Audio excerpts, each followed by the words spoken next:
Sur la mer océan, sur l'île bouillant, pousse l'arbre cime d'or, la niche, le chat qui endort. Quand dans l'arbre il monte, il dit des contes, mais quand il descend, il fredonne des chants. C'est beau à voir, curieux à entendre. Si le cœur vous en dit, vous pouvez venir par ici. Ce n'est pas encore le conte, c'est tout simplement ces héros familiers qui passent devant vous.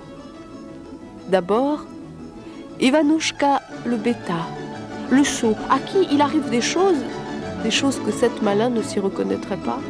Et bien lui, il trouve ça tout naturel. Et puis, grand-père Gel, le féroce froid d'hiver, il est dangereux, très dangereux, mais pas pour tout le monde. Et voici Baba Yaga, l'affreuse sorcière. Elle mange les enfants, tourmente les petites orphelines. Seulement, sa méchanceté tombe toujours à côté, se tourne contre elle-même. Qui encore? Ah, les malins filous, les fins voleurs, les sympathiques escrocs. Des astuces plein la tête, de la gaieté plein le cœur. La main dans la poche d'autrui et la chanson aux lèvres. Mais le conte les aime, lui qui aime rire et chanter. Et maintenant, ouvrez grand les yeux et les oreilles, c'est le conte qui arrive. Un crâne de cheval traînait dans un pré. Une souris l'a vu, s'est approchée et a demandé « Oh, beau chalet logement, qui loge ici dedans ?» Personne n'a répondu. Alors la souris est entrée et s'est mise à vivre là. Un peu plus tard, une grenouille est passée. Et cette grenouille a demandé « Oh, beau chalet logement, qui loge ici dedans ?»« Moi, la souris trotte-grignotte. Et toi, qui es-tu ?»« Je suis la grenouille croix-saute. »« Eh bien, viens vivre avec moi. » Et la grenouille a accepté. Et elles étaient là toutes les deux à vivre dans le crâne quand un lièvre est passé. « Oh, beau chalet logement, qui loge ici dedans ?»« Souris trotte-grignotte, grenouille croix-saute. Et toi, qui es-tu ?»« Je suis le lièvre court les champs. »« Eh bien, viens habiter avec nous. » Et le lièvre a accepté. Et ils étaient trois à vivre dans le crâne quand le renard est arrivé. Beau chalet logement, qui loge ici dedans ?»« Souris trotte-grignotte, grenouille croix-saute et lièvre court les champs. Et toi ?»« Moi, je suis le renard ment tout le temps. »« Eh bien, viens avec nous. » Et le renard a accepté. Et ils ont vécu comme ça ensemble. Et puis, au bout de quelque temps, un loup est passé par là. Et le loup a demandé « Oh, beau chalet logement, qui loge ici dedans ?»« Souris trotte-grignotte, grenouille croix-saute, lièvre court les champs, renard monte tout le temps. Et toi, qui es-tu ?»« Je suis le loup qui fait ouh. »« Eh bien, viens habiter avec nous. » Et le loup a accepté. Et ils ont vécu là tous ensemble. Mais un peu plus tard, un ours s'est approché et l'ours a demandé « Oh, beau chalet logement, qui loge ici dedans ?» La souris trotte-grignotte, la grenouille croix-saute, le lièvre court les champs, le renard ment tout le temps et le loup qui fait « Ouh !» Et toi, qui es-tu ? Moi, je suis l'ours écrase tout. Et l'ours s'est assis sur le crâne et les a tous écrasés. Вот собачка-жучка, хвостик за корючкой, зубы острые, шерстка пестрая. Dans les champs, dans les bois, se promenaient deux froids. Nez rouge le vieux et nez bleu le jeune. En pelisse de neige, en bonnet de givre, en bottes de glace, les vrais seigneurs de l'hiver.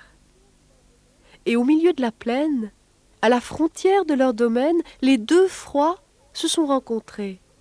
« Eh, salut, frère Nez Rouge! Comment est-ce que ça va chez toi ?»« Oh, ben gentiment, ben froidement, frère Nez Bleu. Je viens de geler les temps et les gosses sont heureux, ils patinent sur la glace, ils s'amusent. »« Oh, mauvais travail, frère! Le froid qui amuse n'est plus le grand froid. Chez moi, personne ne bronche, personne ne bouge. Le vrai froid fait peur aux hommes. » Mais Nez Rouge le vieux a hoché la tête. « Effrayer les hommes, ce n'est point facile, frère, croisant ma vieille expérience. Quand un homme a décidé de faire quelque chose, ce n'est pas le froid qui va l'en empêcher. »« Ah, que dis-tu là, frère? Le froid est le plus fort.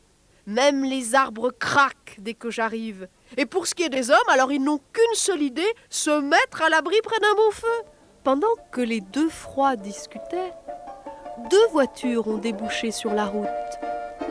Un carrosse avec tout ce qu'il y a de doré, avec un cheval, tout ce qu'il y a de beau devant, et un monsieur, tout ce qu'il y a de chaudement vêtu dedans. Et puis, un cheval tout maigre, attelé à un traîneau tout mal fichu, conduit par un paysan tout loqueteux. Et à la croisée des chemins, le carrosse a pris la route de la ville. Le traîneau, lui, a pris le sentier de la forêt. « Eh ben voilà notre affaire !»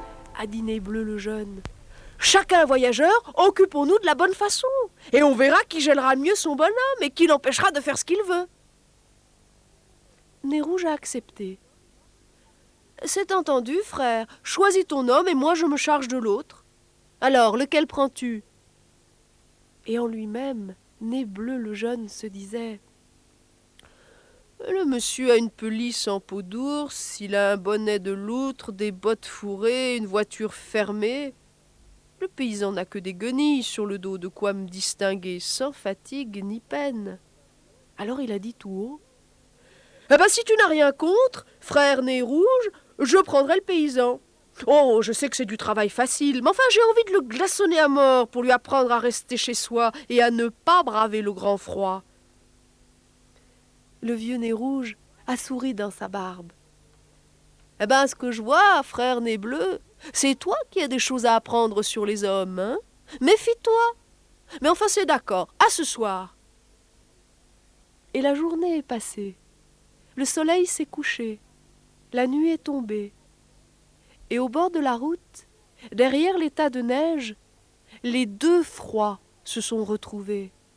« Alors, frère Nez Bleu, as-tu fait du bon travail? Et est-ce que tu t'es bien amusé avec ton paysan? » « On ne peut pas dire ça, frère Nez Rouge. Mais toi, tu as dû avoir bien du souci avec ton monsieur tout en fourrure. » « Eh ben, pas tellement, frère Nez Bleu, pas tellement.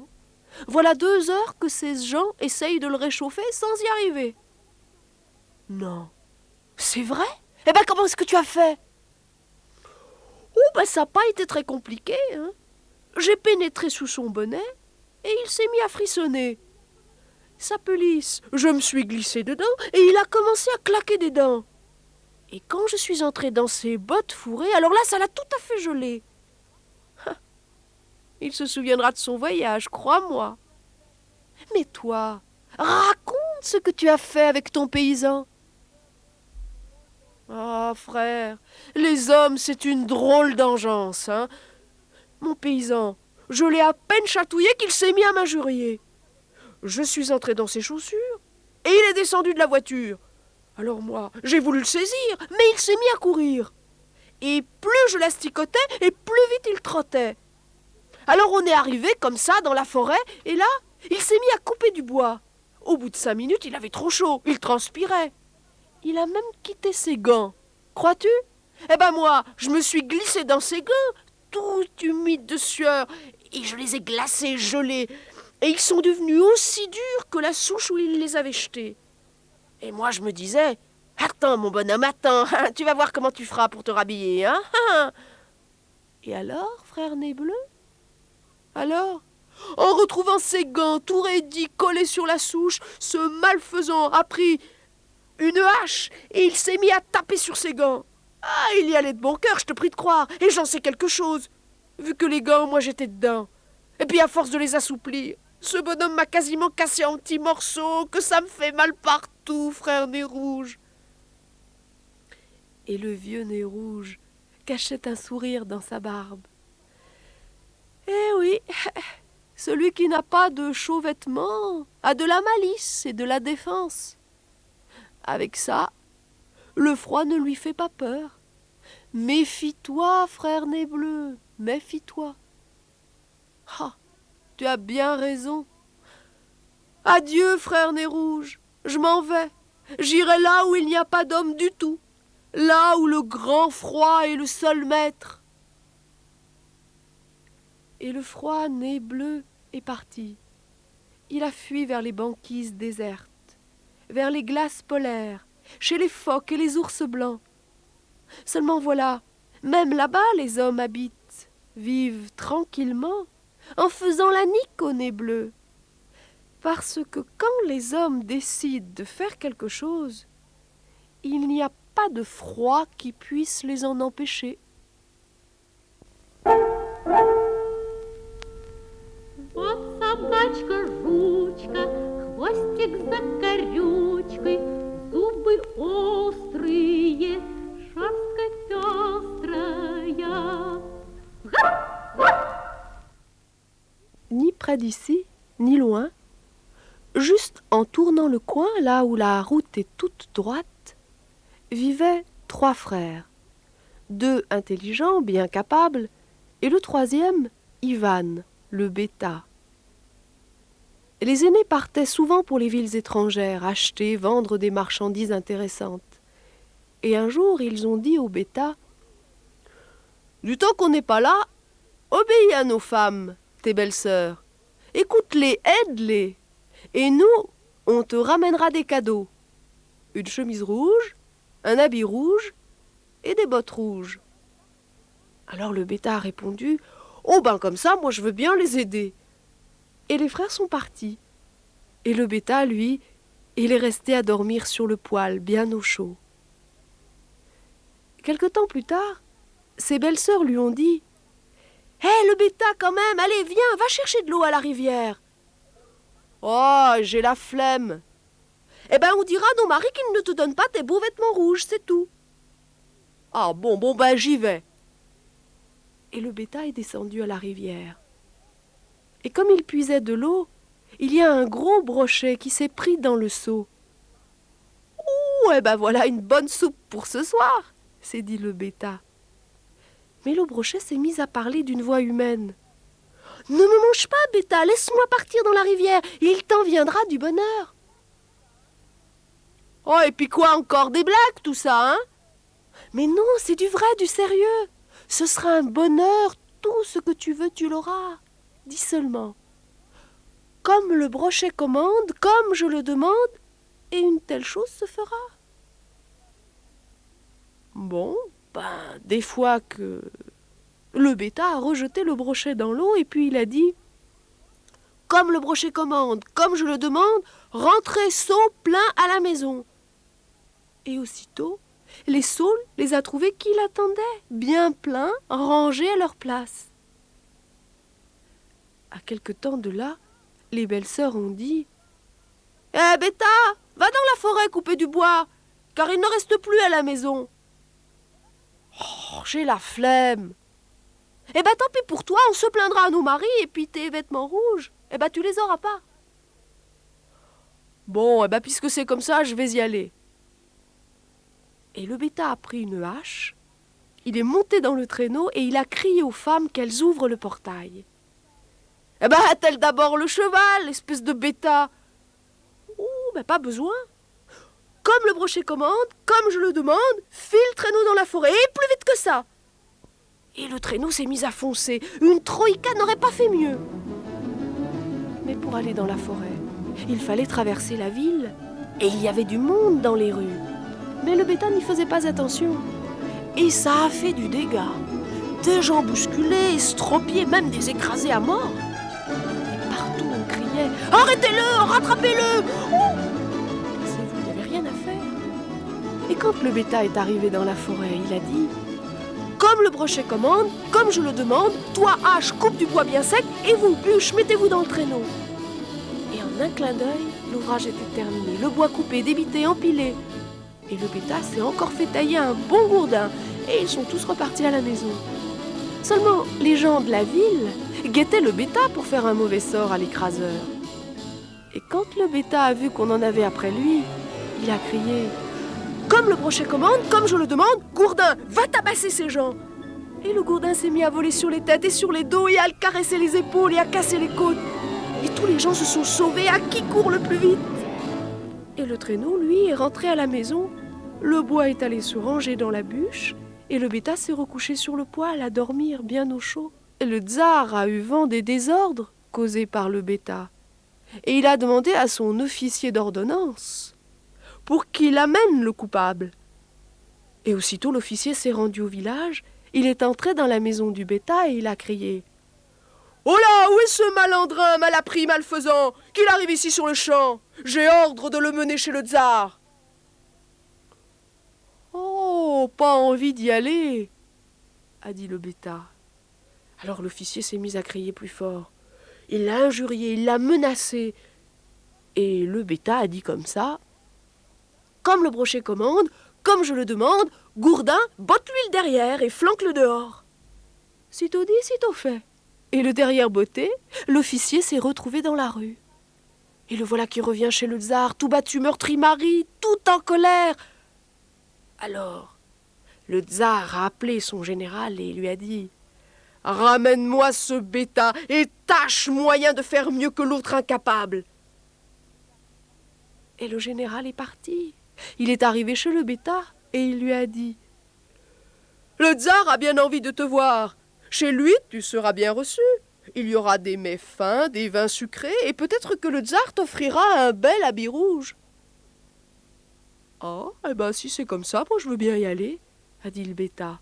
« Pars devant et moi je te suis. » Et le général est parti dans sa voiture.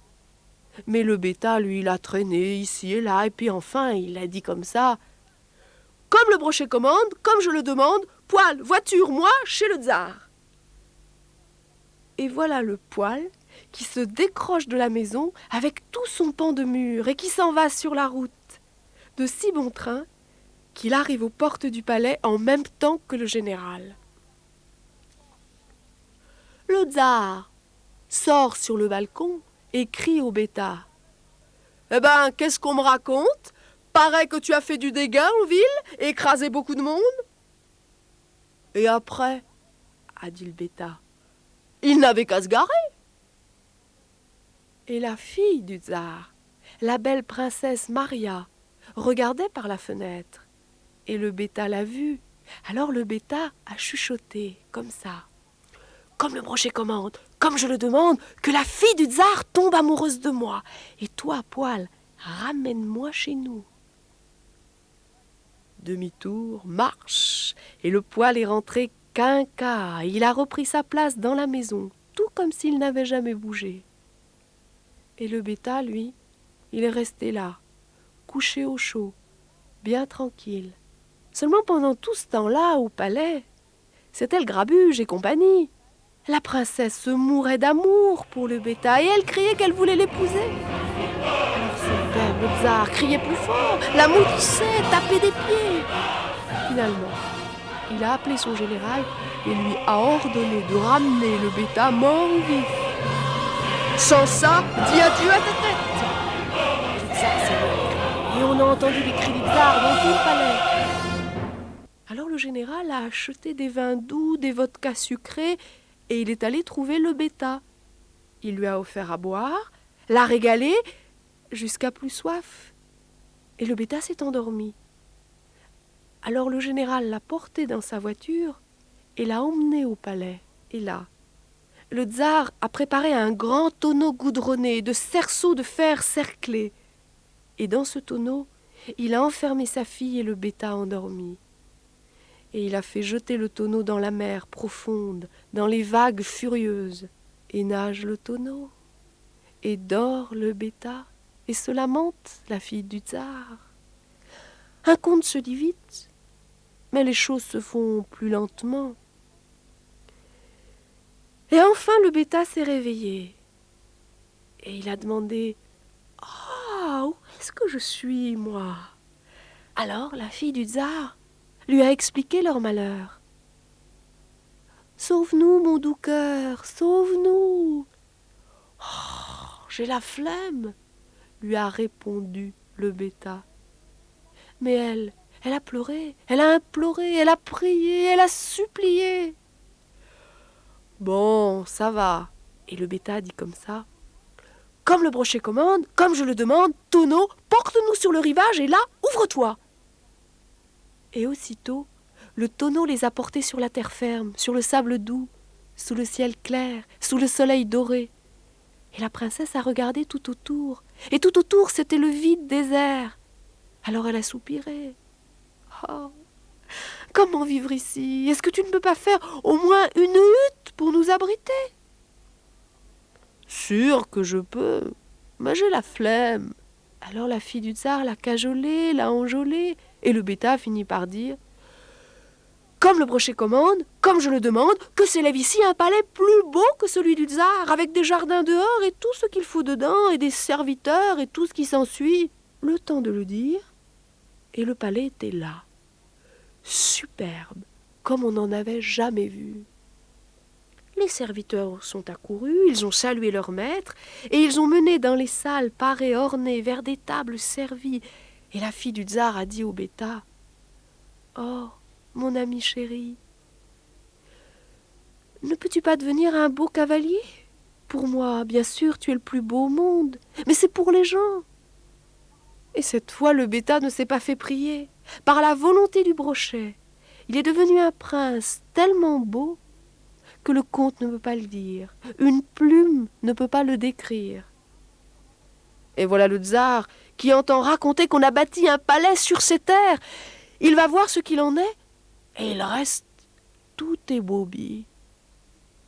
Dans des jardins magnifiques, il y a un palais splendide, et de ce palais sort un prince d'une rare beauté.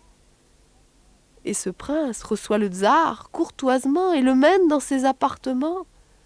Et il dit « Alors, Majesté, on ne me reconnaît pas? Eh bien, c'est moi, le bêta, que vous avez cloué dans le tonneau, jeté à l'eau avec votre fille, la princesse Maria. » Alors le tsar prend peur et il demande pardon, il fait 1000 excuses. Et le prince lui dit « Oh, oublions le passé, beau-père, votre fille et moi, on va se marier. » Et alors, comme le brochet commande, comme le conte le demande, ce fut une noce à tout casser, une fête que la terre en tremblait, que la mer en fumait. Eh bien, peut-être qu'ils sont encore à festoyer.